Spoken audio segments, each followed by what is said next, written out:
Frozen out diplomatically and financially, Mali's coup leaders say they've sketched out a roadmap back to democracy. Will the plan lead to the end of regional sanctions? And will a skeptical opposition return to the streets? This is Inside Story.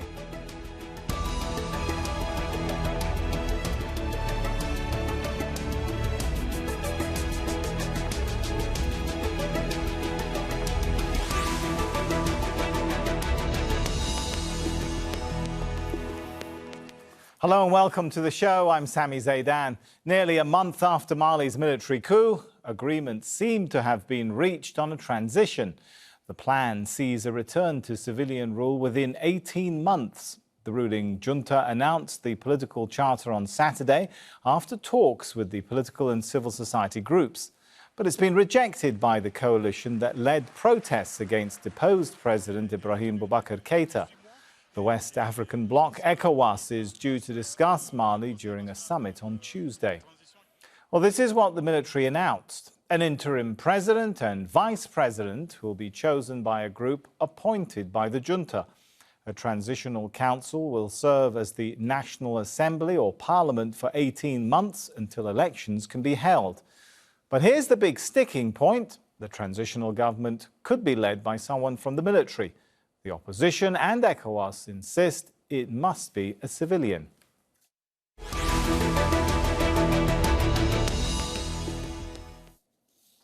Well, let's bring our guests into the show. We have joining us from Bamako, Mohamed Salaha, publisher of LeMaliMag.com.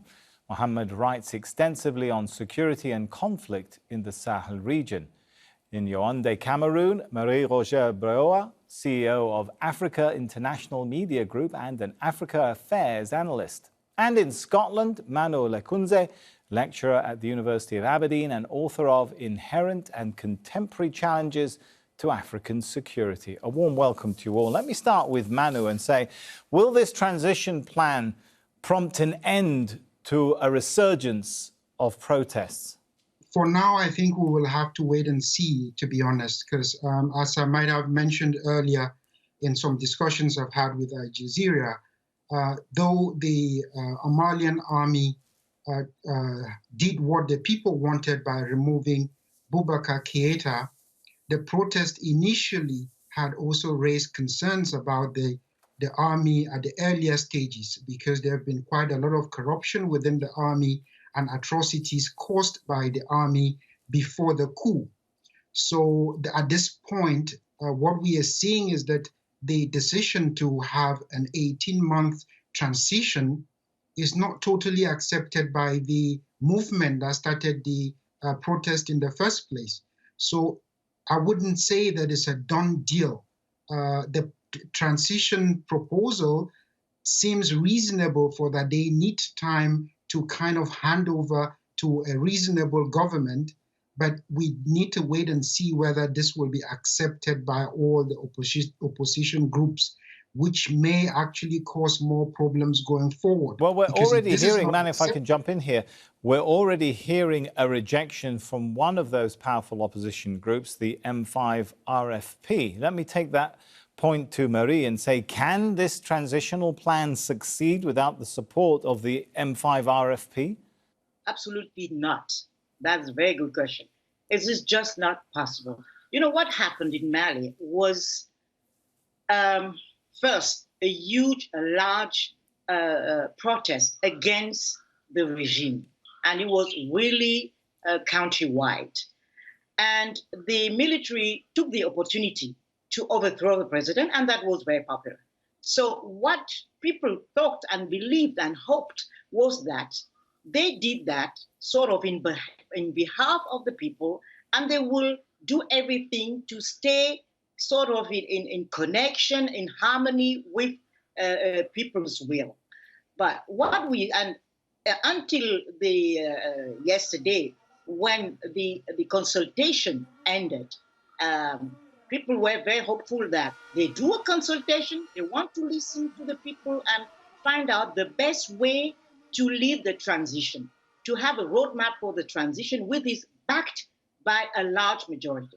But what we see is that they fall back to what military juntas all over the globe are used to is to confiscate the power and to try to take advantage of power and not work together for a successful transition. Marie, let me play devil's advocate here and jump in for a moment. I guess from the perspective of the authorities, they would say, well, they did have a very inclusive, consultative process that included even groups that have been left out of a conversation, a political conversation for a long time. And ultimately, the authority going forward, the transitional authority, is going to be shaped by a group which is to be appointed, not directly by the military itself. How do you see the flaws in that? You know, this is a strong demand both from the ECOWAS, which has now a weakened position there, and from the civil society, that they need, you know, for a military junta, for a coup to be sort of accepted through the neighbors, through the international community, so that not everything stops for Mali. You know, they want the transition to be led by civilians. Right. They don't exclude the military. They want the transition to be led by military. Okay. But what we see is that they change the decisions which had been made together. And you know what has been released is leaving over many of the dispositions which were crucial, and they are adding things to reinforce their own power. Okay, let me jump in here. Let me bring Mohamed into the discussion. Mohamed, I guess that we're coming to the crux of the issue now going forward. Do you think ultimately the military wants to have the top job in the transitional authority, i.e. the president, or do you think they're going to let that go to a civilian figure? Before responding to the question, I think that the military played a key role in the change that Malian people were looking for. And also the military are Malian. So a military or a civilian are both Malian. And what we need now is to share the responsibilities, to share the roles of both military and civilian in the transition. We cannot get a transition now without both of them. It's true that the opposition, which is the M5-RFP, played a key role, as well as the military who pushed the president to resign. So from my point of view, the military wants to be part of the transition, and they are part, Mohamed, of the transition, but do they want to be in control and in charge of the entire transitional authority, do you think? I think they want to share. They want to share with civilians, but they don't want to leave it and give it back like this. No, during the consultation, 18 months have been proposed for the transition. So in this time being, the military and civilian will work together to conduct the transition until election, and they will hand over totally the power to an elected president. So I think that now responsibilities will be shared. So now it's up to the junta and the opposition to decide how the transition will be organized. Right. It's important also. I guess the problem. Let me take. 1 point. Okay, go ahead. It's briefly, important Mohamed. to say that the opposition leaders, some of them say that they did not agree about the final charts. Yes, that is one of the issues, and it comes back to this main point. Let me bring Manu in and say, at the end of the day, even, you know, if, as Mohamed says, the military just wants to share things, there's got to be someone to lead it. Who leads it now? When you, shall we say, check the temperature of the military, how much appetite is there, do you think, when, especially as they head into that crucial meeting on Tuesday, how much of an appetite is there to be the leaders of this transitional process rather than the military in the background, in the barracks? So I think we need to understand that the opposition or the civil society groups that came out to protest are actually some of them are organized groups, some of them are not. Some of them have experience of government, some of them don't, or most of them don't. So while the international community and ECOWAS actually despise the unconstitutional removal of Keita, they're also fully aware that the military is some sort of an institution with some order, with some way of doing things that you could deal with. But the other people who want to come in and want to play a leading role are people we generally don't know much of with regards to governance. So it's a delicate balancing act here. It's not as easy as who is going to lead or who is not going to lead. It's say who is going to lead in a way that could actually give some structure that people can deal with. That's an interesting sentiment. If I could, let me take that point to Marie and say, how do you think that meeting is going to go on Tuesday then between the Malian junta and ECOWAS leaders? Do you think they're going to come around to the sort of thinking that an analysis that we're hearing from Manu that, well, this is kind of a delicate situation. Some of the civilian figures may not even be ready to lead this transitional process.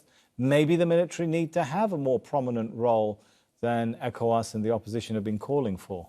If the junta, if they feel that they are doing their own thing, they are no longer there with the support of the majority or the main political forces, it will weaken the transition of the junta first. It might lead the ECOWAS to apply more severe sanctions on them. So the second thing is that Mali is not just a country where you had a military coup. Mali had like 7 borders, is in a very unstable area with terror, with jihad, with all the insecurity we know. And we have international troops all over there with the French, Barkhane and everything. So a transition is not just the time where you say, okay, let's move around and we will maybe restore institutions and we do an elections and something like we have been used to seeing. What is the roadmap? How do you deal with the security issues? How do you deal with the economic situation, which is an emergency? So if you have, like the other colleagues say, unexperienced people, unexperienced people. They were accepted because they were sort of the hand which could overthrow the regime and bring change. But if they forget that, they did a military coup, which is rejected by the international community, and that their own legitimacy was that they have popular support. And if they lose that support, I think first everything will get complicated. So the better thing for them is, again, to strengthen dialogue with all the stakeholders, right. And so they can have a team of competent people to lead the kind of transition we need for Mali. All right, let me bring in Mohamed. Marie mentioned there that she thinks it's likely or possible that ECOWAS could be heading towards increased sanctions on Mali. What would that mean? Let's get your perspective, from Bamako. Increased sanctions on Mali, what would that mean for people's lives there? I want to jump on a point before responding to your question. It's important to notice that during the past month, people who organized protests, it contains civil society, it contains political parties, and how those people came to mobilize people is because that Malian need change. But we need to know that it's not because they are political parties. No, Malian people don't believe to politician parties. That's why during the consultation, some or most of Malian call for a transition led by a military. Because if we try to see most of those people, the protest leader, politician, were member of the ancient regime. So, and most of them they didn't resign. So they have been chased by the ancient regime. So coming So back to hang your on, question, Mohammed. So are you saying that when the main opposition coalition, the M5-RFP, when they say that the majority of the Malian people do not want a transitional authority led by a military figure, are you saying they're wrong? I say that during the consultation, some people say that they want a transition led by a military because Malian no more believe to politician. Malian don't no more believe to politician.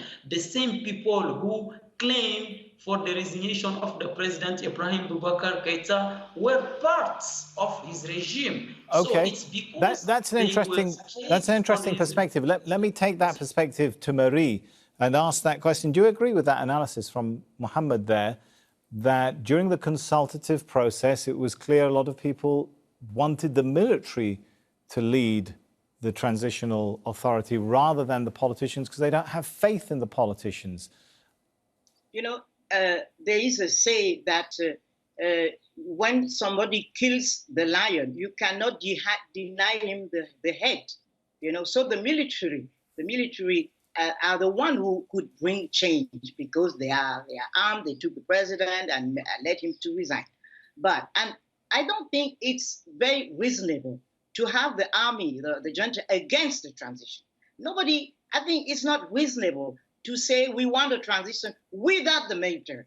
But it's fair to say that if you have yet another colonel or general leading that, the ECOWAS, for many reasons, is adamant to stop that, because you have in the sub-region other ECOWAS members who are running for the third term. They don't like militaries making coups, and they will really lobby against them very much. And they should do what they do best. I mean, it be in the security side, you know, securing the whole process, being there, of course. Right, stay in the security, stay out of politics. Let me ask Manu, what is the possibility we might see, if we could call it the Egyptian coup model, where the military leader resigns from the military and takes over wearing a civilian suit rather than military fatigues? Yeah, so just to emphasize what I was saying earlier is, before I get to your question, is that we have to know that what removed or what led to the coup is a popular movement. And popular movements don't necessarily run countries. The military is dealing with a situation of maintaining popularity, but at the same time maintaining continuity. So as other speakers have said, there are issues in Mali that will not go away, that need a government to deal with. So the continuity and popularity is the key issue. And the opposition and all those groups will have to understand that, yes, they have achieved their aims, but running a country needs some sort of institutions. With regards to what you've said in terms of Egyptian style, I think so. I think the military is actually indicating that they are not willing to just go. It looks to me as if they may actually transform into something more deeper and more political than we are seeing right now. Do you think, Manu, that the international community will accept that ECOWAS will accept that? Well, ECOWAS is very weak. You know, we keep hearing the opinion of ECOWAS, but since you can see all the requests that ECOWAS have been making have been not been adhered to by the military. They are doing what they think they can, taking in consideration what ECOWAS is saying, but not actually changing their behavior because of ECOWAS. You have to understand that even the sanctions that ECOWAS is putting on them are limited based on the borders. The biggest borders with of Mali are with Algeria and Mauritania. So they can get out of some of these issues. It's just that they understand the reality as well on the ground. They know that they're French soldiers, the G5 soldiers, there's UN. Someone has to coordinate and deal with this. So ECOWAS Right. cannot come in and do this. The military has to do it. Right. And the popular movement cannot do it. So they are, in a way, in a strong position, and they are playing it very well so far. Let's bring in Mohamed, if we can, and say, you know, we can talk all day about the political instability and the political challenge to the success of the transitional authority. But the reality is, even if all of those details are worked out, the transitional authority faces a number of different challenges, from environmental, developmental, the security situation in the Sahel. I mean, what is the likelihood that this transitional council will complete its 18 months, given everything else that's going on? Okay, I have to answer the question you cut me before I answered it about regarding the sanction. I think that here in Mali, in Bamako, people think that ECOWAS is putting Mali under sanction because of Ibrahim Boubacar Keïta regime. And the people of Mali now need to put end to the sanction because Malian economy is already weak. It has been weakened by the fight against terrorism, the challenge of security, stability, and everything. So Malian need to ask to ECOWAS to end this sanction. And people are hopeful that the meeting that will happen Tuesday between the junta and the actual chairperson, they will end the sanction. So coming back to the challenges of the transition, you know that the transition that will be settled, the main objective of the transition is to organize transparent election and hand over the power to an elected republic. Like other challenges like combating corruption, secure Malian territory, and these work belong to the army. So the transition don't have the right to do any mistake because Malians are waiting for the handover of the power and a quick change after this transition. I'm sure they are waiting for a quick change. Talking about change, though, Marie, if we look at the situation now, what impact is all of the political and perhaps even economic instability having on the conflict in the Sahel region? Manu mentioned a moment ago that, you know, ultimately the international community wants to have someone to talk to about the Sahel region. Is that person they talk to in the Sahel region still able to take charge of the situation there? You know, I agree that the transition at the end of the day is there to lead to elections, but you cannot lead to election if in the meantime everything is breaking down. You know, that you have a total breakdown of institution, a total breakdown of security, and some people suspect the jihadist group and all this insecurity rebels and spenders to take advantage of the situation and sort of invade or whatever they want to do. So it's a very important moment. You cannot just say we want election. What kind of election? You know, in 2002, 2013, 2012, 2013, when there was a transition, we saw what happened. You know, we say we do elections and we had Ibeka being elected and nothing had changed. And we are setting, if they do the same thing, they will just set the stage for another coup and another transition. It's really crucial to sit down and make sure everybody wants the same thing and everybody is aware of the objectives of what is at stake here.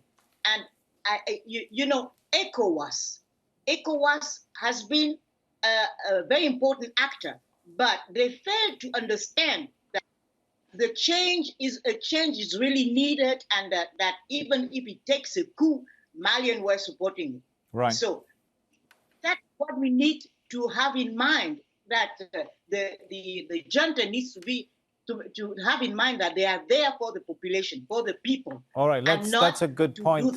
That's a good point perhaps to end on. They should be there for the people. I'm afraid we are out of time, so let's thank our guests very much for their participation in the show. Mohamed Salaha, Marie Roger Biloa and Manu Lekunze.